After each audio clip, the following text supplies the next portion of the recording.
Happy Super Sunday, everybody! Moving the chains. I'm coming with a little bit of an attitude today. WWE style, baby. How are we doing today? Super Sunday. Hope we're doing well. I just had to hop on here. There's some stuff I want to talk about. We're getting close to college football. Ohio State, Texas. We got LSU, Florida State. We got Bama, Florida State, LSU, Clemson, all in one day. Can I get a hell yeah, brother? You most certainly can, and we'll get to that in a second. But I want to touch on something first. So, Arch Manning, Peyton Manning's nephew, Cooper Manning's son, he is the quarterback of Texas, as we all know. He's been sitting the bench for the last 2 years, and, Quinn Ewers was playing.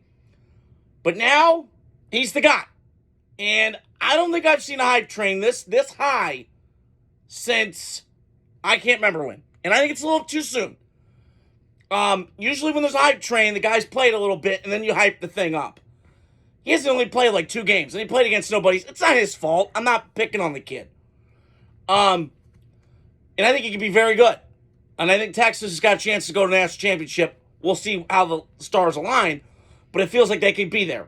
Because they got 5-star positions at 8 different positions on the football team. So we shall see what happens in that particular realm.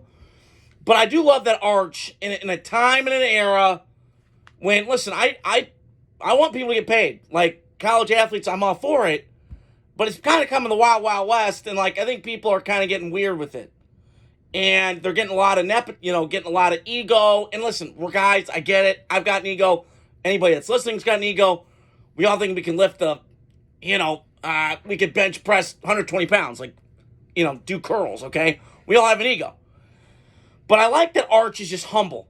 And he's like, I haven't done shit yet. And that is so refreshing in this day and age with the transfer portal and I think a bunch of these candy-ass kids that just keep moving after one slight inconvenience because they're not mentally tough enough. Go back, anybody growing up in the 90s knows what I'm talking about. We grew up in the best era. So, be that as it may, I am excited to see Arch Manning. And I just love how he's humbling himself by not gassing it up so much over the top and annoying.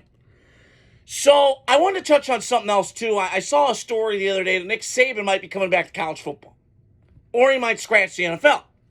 So, here's my take on that. I think Nick Saban is one of the best college football coaches I've ever seen. And I'm not an Alabama fan. I hate Alabama. Mainly because of their fans and Paul Feinbaum, that Kermit the Frog, evil cousin-looking motherfucker. He's just annoying to me. But I'm never disputing Nick Saban's one of the best college football coaches of all time. And I agree, he got out the right time when the NIL was starting to kick in. He said, bye, get the hell out of here. All right. Now, Alabama's been having some NIL issues. Because I think Nick Saban looked at it and went, yeah, the Alabama economy is not the Texas economy. You know what I'm saying? And I really think, to me, if I'm just putting this in a vacuum, I don't think he goes back to college just because of those type of situations, the type of scenarios that I think happen. If I'm going down the list of who could he go to in the college football world, I don't see it. Now, could he go to the NFL? Now I mentioned that. I believe he could. I could see him going to the NFL. However, because he once upon a time, Nick Saban was in the NFL with the Miami Dolphins. Dolphin fans know this, and anybody listening, if Drew Brees passed that physical, it's the biggest what if in NFL history to me. It's on my list of things. If Jimmy Johnson didn't, break up with Jerry Jones but if the Miami Dolphins Drew Brees' physical, we got a whole different ballgame here. Because then we go, oh, okay. Yeah, and then Nick Saban's playing against Belichick in the same division. Revision's history could go back and whatever. But could Saban have that kind of itch now going, let me give this another crack at it? Because he's like Pete Carroll a little bit. There's an itch, there's an kind of a, umph to him. He's not a 73-year-old. He's kind of 73 going on 40. He's got a lot of energy. And like Lane Kiffin talked about yesterday, it's just weird not seeing Nick Saban on the sideline. Him getting screaming and pissed and tense. And he's kind of like John Gruden in a way with the Chucky, kind of just that snarl in the face and the snuckle and the, that kind of fire. And it's just weird not seeing him on the sideline. And I'm happy for him. He's got a good life. I'm married to his wife for 52 years. That's great. But we'll see what happens. I don't know where he would go in the NFL. I think if the situation was right, I've been here in Dallas. That's going to be Jimmy Johnson written all over again. Now, could it work? Absolutely. We saw what happened when Jim Harbaugh went to the second most popular team in Los Angeles with the Chargers. Ticket sales, advertisement, billboards, everything went skyrocketing through the roof because of one guy, Jim Harbaugh, and what it attracted. Now, I think Saban could do that with the Cowboys, but I've seen this movie. It's called Jerry Jones. He's got an ego. I've been saying the last couple of years, they're turning the Raiders near the end with Al Davis. It's getting weird. He's hiring just coaches like, what? And he's just getting too comfortable.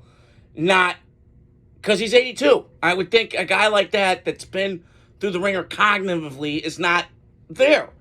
And I think that's what's happening with the Cowboys. So we shall see what happens. And the last thing I want to talk about, I kind of want to go off a little bit of a tangent here.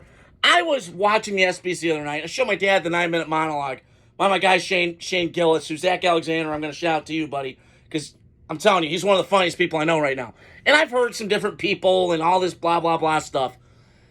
But you know what I loved and I appreciated? I appreciated comedy being comedy again, where you can let it rip, say what you want, you can offend people. It just was so refreshing in this woke culture and all this bullshit.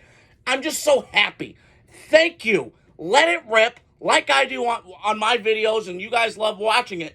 I just let it rip sometimes. I don't give a fuck how it lands. And that's, to me, what I thought the ESPYs was the other night. It was awesome. It was refreshing. Yeah, some of the jokes kind of fell flat. I get it. But I was laughing sometimes, okay? It was a little cringe. It was a little out there, okay? Ricky Gervais roasted everybody in Hollywood. Big whoop, okay? I found it funny, okay? Now, some people's different in comedy, whatever. I get all that. But I was so refreshed to literally hear a guy just go, let it rip. And I appreciate that, man. So, hope you guys are doing well on the Super Sunday. I just hope we go back to that time where we can just let it rip and not get so pussified and whipped and just offended by goddamn everything. It wears me out. I'm getting really tired of it. I mean, I was watching There's Something About Mary a couple weeks ago, and there's a line in it where they go, what do you do for work? He says, I work with retards. Yikes.